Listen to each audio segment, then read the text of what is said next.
સતત એક કલાકે વરસાદ વરસવાના કારણે રોડ રસ્તાઓ પર પણ પાણી વરસાદી જોવા મળી રહ્યા છે।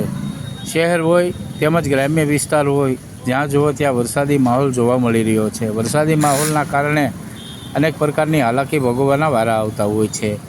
ત્યારે વાત કરીએ તો મહુવા શહેરમાં દર 1 કલાકે વરસાદી ઝાપટું પડે છે અને વરસાદી ઝાપટાના કારણે સ્થાનિક લોકો તેમજ વાહન ચાલકોને હાલાકીનો સામનો કરવાનો વારો આવતો હોય છે। હવામાન વિભાગની આગાહી અનુસાર વરસાદી સિસ્ટમ સક્રિય થતી હોય છે, ત્યારે વરસાદી સિસ્ટમ તાલુકા તેમજ ગ્રામ્ય વિસ્તારોમાં પણ સક્રિય થઈ હોય તેવો માહોલ સર્જાઈ રહ્યો છે।